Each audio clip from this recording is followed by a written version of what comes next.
Me and my partner pick a bale of cotton now. Me and my partner pick a bale a day. I jump down, turn around, pick a bale of cotton now. Jump down, turn around, pick a bale a day. Welcome to the Standing in This Place podcast. I'm Rachel Carter and I'm the artist behind this project, supported by National Lottery project grants through Heritage Lottery. I'm going to be telling the historic tale of the intertwining of the lives of women working in the textile mills of the industrial Midlands and the enslaved women working the cotton fields in the Americas. For this episode, we sent Lisa from MonOlisa Productions to talk with Bettina Wallace. Born in St Mary, Jamaica in 1953, she travelled to the UK as a small child. She is one of our legacy makers here in Nottingham. My link to the statue is that it's a black woman. There is a black woman there. She may not be my blood ancestor, but she's still linked to me by colour, by some of my family's history, which I haven't researched, but I would think that some of my family would have been enslaved. When Rachel gave us the DNA kits, I have found 5 great grandparents, which I never knew about. You know, I learned my grandfather's name. I learned my grandmother's name. So, my link to that is when people look at that statue, when they look at me, they should look at that statue and think, there is a connection there. I'm grateful for the statue of standing in this place because I've been on this journey. I've learned something about my ancestors, but I've learned something about me that as I've got older, I've mellowed, but I haven't changed my perception of who I am. And you accept me for who I am, or you walk away and leave me. It's really, really important to me that as the years go on, I can say, I was part of that. And I think that's what we need to be owning. We were part of something amazing. Why is Legacy Makers important to you? The Legacy Makers group is important to me because it's challenging stereotypical behaviour in terms of, as black people, we came from nothing. We owned nothing. We did nothing.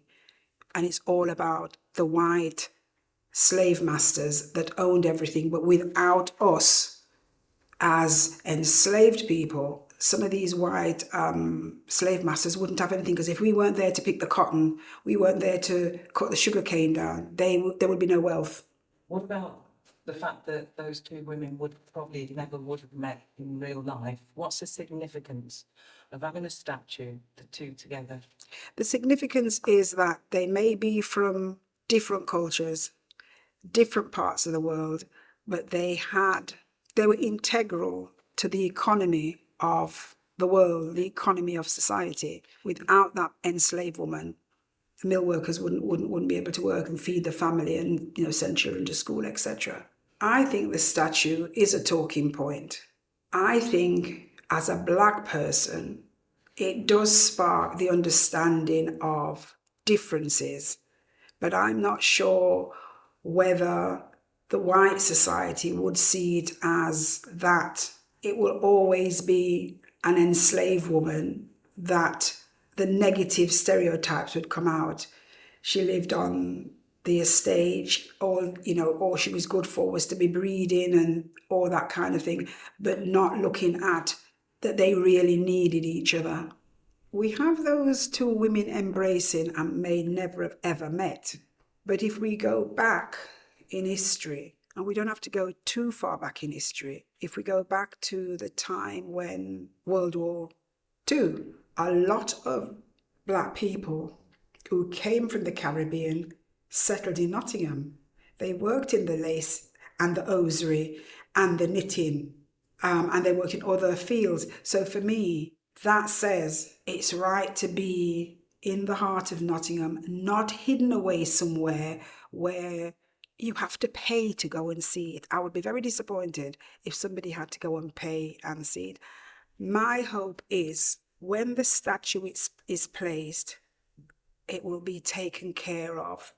And the reason I say that is When I went to London to see the Windrush statue, even though it was designed by a black man, I was very angry because it has not been looked after. You'd got bird droppings on it, you'd got people tying the dogs on it and all sorts. But I think here, and for us who have been part of this journey, we will always be watching. We will get a little cloth out and we will be wiping away because we know the journey that we've been on to, and it's not been an easy journey.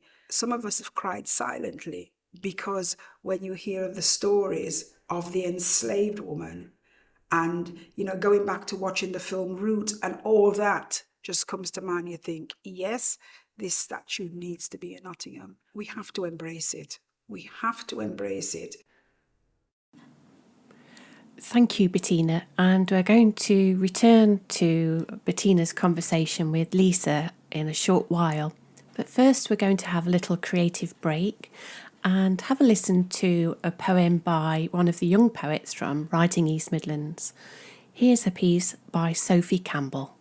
Two women with no names, with every name, history written by their journey, footprints pressed into the earth, each one telling a story. Stories of interwoven pain, spun by a chain of exploitation, by cotton valued more than their lives, weaving women into machines with cotton-choked lungs, with names that don't belong, hope stripped away to feed the machine.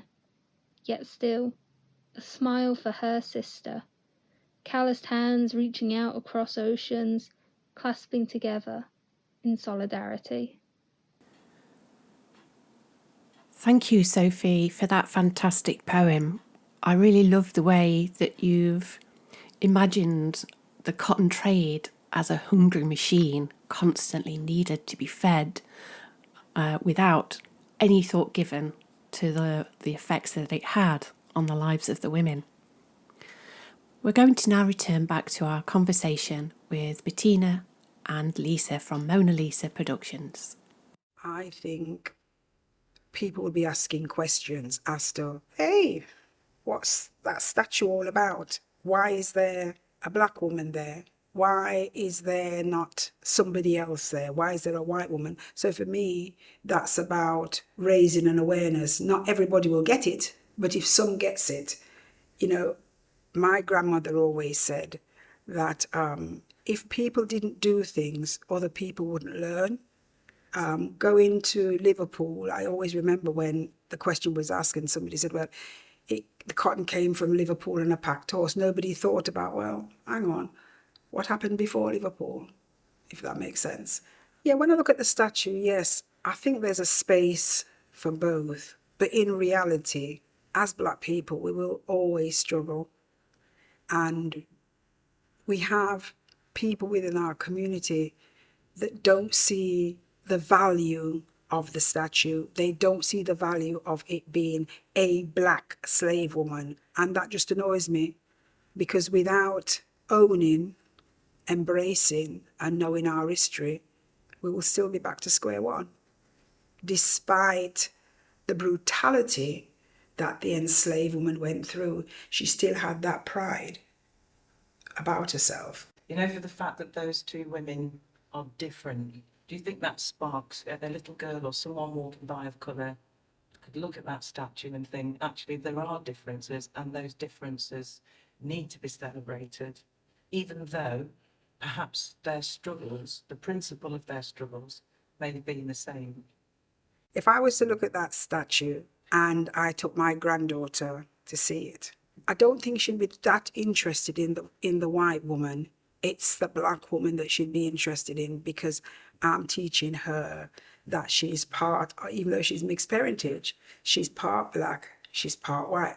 But I think there is something about children being inquisitive in terms of colour, and the fact that they are not taught about colour in school. So for me, she would be really questioning, and I think that's a good thing. If children can question, they can grow up being a little bit more understanding, a little bit more patient. When I tell her stories of coming to England as a 9-year-old child on an aeroplane and having to have my hair straightened and behave like the white children. She doesn't understand that because that's a concept that she's not grown up with, but at least she knows about it. Standing in this place gives me that opportunity to shout in the loudest voice, I am proud of being black. I am proud of who I am. I am proud that a group of ordinary people was able to do something so positive. And I am sure those statues will not be thrown into the river somewhere. If your ancestors were to see standing in this place, that statue, what do you think their thoughts or feelings would be? If my ancestors, and I'm not going way back to my ancestors, I'm going back to my dad and my grandma. My dad would probably suck his teeth and do something like that, where my grandma would, because she was born in the late 1900, she was not educated. She would want to know about it, but my dad would feel as though we have let the side down because we're talking about our history and our past, and a lot of people of that generation didn't want to talk about it. My father and his cousin, who I called an aunt, would never acknowledge that we are African descent. I too was like that. One, for me, because I have so many different nationalities, I'm that melting pot. My father's father I never met, don't even know his name. My mother's father I've never met, I don't even know his name, but I understand he was a Jew. So I would say to people, I cannot deny all the other bits of me, but what you see represents the African side of me, but I've got all those other little bits. So for me, I feel proud that I've been on this journey, and I can actually say now, you're looking at an African woman. You're looking at an African woman born under the British flag that was born in Jamaica. I can say that way before I was. Now I'm not, and that's because of the way we were brought up, that my parents were never taught anything about their ancestors. So that comes down to me. The city embraces us more than they've ever embraced us before, because the Legacy Maker has done something that no other group has ever done before. We've tried and we've raised our own funds to get the statues built, hopefully. You know, we've donated our time personally. Some of us have donated financially. And for me, that journey is there's not an end to the journey. I would love if that statue could be in place for International Women's Day. I would absolutely love it, because then we could celebrate. But it doesn't stop us celebrating anyway. But it would be lovely if that could be on International Women's Day, because it's across the divide, it's across the continent, it's across the Caribbean Sea or whatever sea it was. I'd love that if it was possible. Well, thank you, Bettina, for that fantastic interview. And I agree, you know, when you're making sculpture for the public realm, it takes such a long time to develop the ideas, to construct the sculpture, to install it. But we often forget that that's just the very beginning of the sculpture's life. So I'd like to ask you to join us once again for another episode, and thank you for listening. Me and my partner pick a bale of cotton now. Me and my partner pick a bale a day. I jump down, turn around, pick a bale of cotton now. Jump down, turn around, pick a bale a day.